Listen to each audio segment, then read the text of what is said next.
جو مسلمان ہے اس کے لیے تو پھر معیار ہو گیا ہے کتاب و سنت. اس کسوٹی پر ہر چیز کو پرکھیے.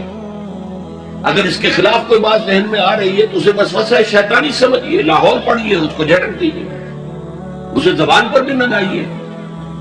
اس لیے کہ جب تک وسوسے کو آپ زبان پر لا کر بیان نہیں کرتے کوئی گرفت نہیں ہے. اس لیے کہ شیطان کو یہ اختیار اللہ نے دے رکھا ہے.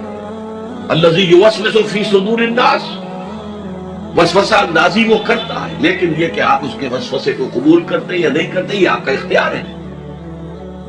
تو اس اعتبار سے وہ عقل جو فطرت سے آزاد ہو گئی ہو وہ در حقیقت گمراہی کی طرف تو لے کر جائے گی.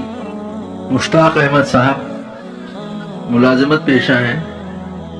آپ کا سوال ہے کہ شرک کو چھوڑ کر میری ذات سے دانستہ یا غیر دانستہ لغزشیں ہوتی رہتی ہیں جس کا براہ راست فوری اثر میری روزی روٹی پر ہوتا ہے. توبہ کرتا ہوں، نادم ہوتا ہوں، ضمیر بھی ملامت کرتا ہے، لیکن پھر گناہ کی کشش شجر ممنوعہ کو چھوڑے بغیر نہیں رہ سکتی. کیا انسان اس حد تک کمزور ہے؟ تدارک کیا کرنا چاہیے؟ تدارک کیا ہوگا؟ دیکھیے، تدارک تو یہ ہے کہ اپنے ایمان کو اور گہرا کیجئے، اور گہرا کیجئے، اور گہرا کیجئے. جس کا منبع اور سرچشمہ قرآن ہے، قرآن پڑھیں اور قرآن کو اول تو کوشش کریں. اگر آپ کی عمر ابھی ایسی ہے کہ آپ سیکھ سکتے ہیں تو عربی زبان سیکھیں اور قرآن کو اپنی آنکھ سے پڑھیں، ترجمے سے نہیں. ترجمہ سیکنڈ ہینڈ نالج ہے. ترجمہ جب آپ پڑھ رہے ہوتے ہیں تو مترجم کی آنکھ سے قرآن پڑھ رہے ہیں، اپنی آنکھ سے نہیں. وہ سیکنڈ ہینڈ نالج ہے. وہ نالج دے سکتا، انسپائر نہیں کر سکتا. ترجمہ کبھی انسپائر نہیں کرتا. تو ایمان جو پیدا ہوتا ہے وہ قرآن کو سمجھ کر پڑھنے سے ہے. اس ایمان کی کمزوری کی وجہ سے ایسا ہو جاتا. اچھا یہ بھی ہے کہ بعض طبائع جیسے کوئی جسمانی طور پر بہت قوی ہے، بعض جو کمزور ہیں پیدا ہی لاغر ہوتے ہیں اور پھر ساری عمر لاغر رہتے ہیں. ایسے ہی اندر سے انسان کے اندر جو قوت ارادی ہے وہ بھی بعض کی مضبوط ہوتی ہے، جو فیصلہ کر لیا ڈٹ گئے. بعض کی قوت ارادی اتنی مضبوط نہیں ہوتی. مثلا بعض لوگ سگریٹ چھوڑنا چاہتے نہیں چھوڑ سکتے، 8 مہینے 10 مہینے، پھر اس کے بعد جو ہے وہ دوبارہ آؤٹ کر دیے.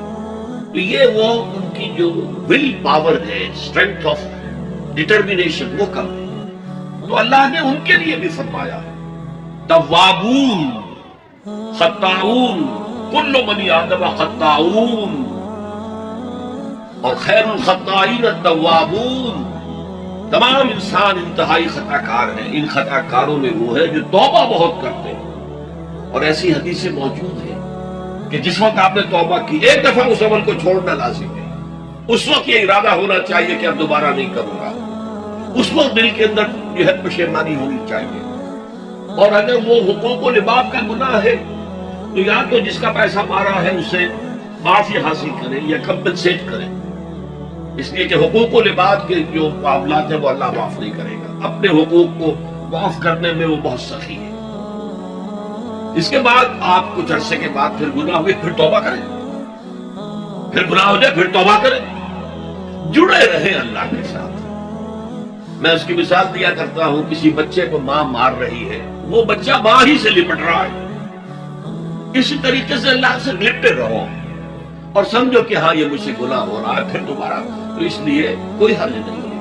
اگر آپ کی قوت ارادی کمزور ہے تو اللہ تعالیٰ جو ہے آپ کی جو بھی قوت اس نے آپ میں رکھی ہے، آپ کے جینز میں کوئی کمزوری ہے تو میں بیان کر چکا ہوں کہ جو شاکلہ انسان کا ہے، قُلْ كُلٌّ يَعْمَلُ عَلَىٰ شَاكِلَتِهِ، یہ وہ جینز کے ذریعے سے بنتا ہے اور ماحول کی وجہ سے بنتا ہے. لہذا اس کے اندر اندر ہی آپ عمل کر سکتے ہیں. تو اللہ تعالیٰ جانتا ہے اور ہر ایک سے وہ اس کی وسعت کے مطابق حساب لے گا.